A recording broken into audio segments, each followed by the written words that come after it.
Corporate ব্যবসায়ীদের চালবাজিতে ফের অস্থির চালের বাজার। মোটা কিংবা চিকন দুই প্রকারের চালের দামই গত বছরের তুলনায় বেড়েছে অন্তত 15%। বাজার সহনীয় রাখতে মজুতদারদের আড়তে নজরদারি বাড়ানোর দাবি জানিয়েছেন পাইকারি ব্যবসায়ীরা। আর কৃষি গবেষকরা বলছেন, সরকারিভাবে দাম বেঁধে দিলে বাজার নিয়ন্ত্রণ কিছুটা হলেও সম্ভব। উষা ফেরদৌসের রিপোর্ট।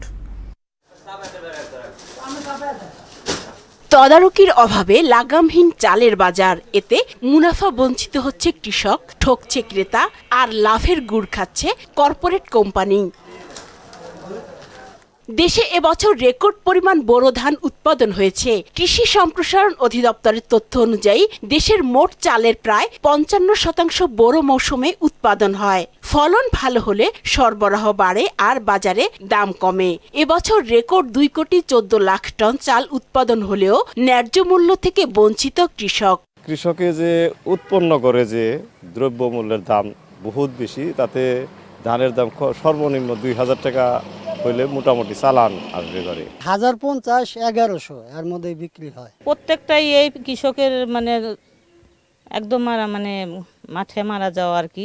আমাকে কথা থাকবো না তো, কারণ আমার কথার কোনো দামই নাই। টিসিবির হিসাবে বর্তমানে সরু চাল বিক্রি হচ্ছে 75 থেকে 85 টাকা কেজি দরে, যা গত বছরের একই সময়ের তুলনায় 15% বেশি।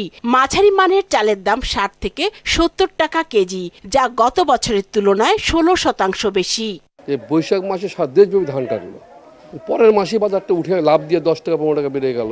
এটার কারণটা 500 কামাই করলে 400, 450 টাকা চালের পিছিয়ে যায়। একবারে নরমাল চাল 60 টাকা 65 টাকা। বাজারের এমন অস্থিরতার জন্য কর্পোরেট ব্যবসায়ীদের একচ্ছত্র আধিপত্যকেই দায়ী করলেন ব্যবসায়ীরা। অনেক কোম্পানি চাল দিচ্ছে না, কিন্তু ওনাদের কাছে পর্যাপ্ত পরিমাণ ধান স্টকে আছে।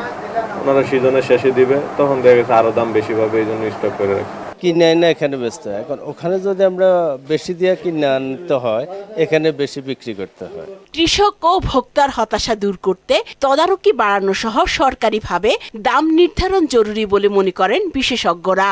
মার্কেটে নিয়ে যাচ্ছে চাল হিসেবে, তখন প্রায় কস্টিং হয়তো 55 টাকা পর্যন্ত পড়তে পারে, সেটাকে তারা 80 থেকে 90 টাকা পর্যন্ত বিক্রি করছে। সহজ উপায় হলো সরকারকে চাষিদের কাছ থেকে একটা নির্দিষ্ট মূল্যে কালেকশন করতে হবে। যারা হলো যে ছোট ছোট ব্যবসায়ীরা আছে, তাদের কাছ থেকে একটা নির্দিষ্ট মূল্যে যদি আমরা এটাকে দিয়ে দিই এবং ঘোষণা করে দিই যে এত টাকার বেশি কোনোভাবে চাল বিক্রি করা যাবে না, তাহলে পরে পুরো সিস্টেম কন্ট্রোলে আসবে। দেশের অন্যান্য পণ্যের দাম কমায় মূল্যস্ফীতি কমলেও চালের ঊর্ধ্বমূল্যে অস্বস্তি কাটছে না স্বল্প আয়ের মানুষের। উষা ফেরদৌস, মোহনা সংবাদ, ঢাকা।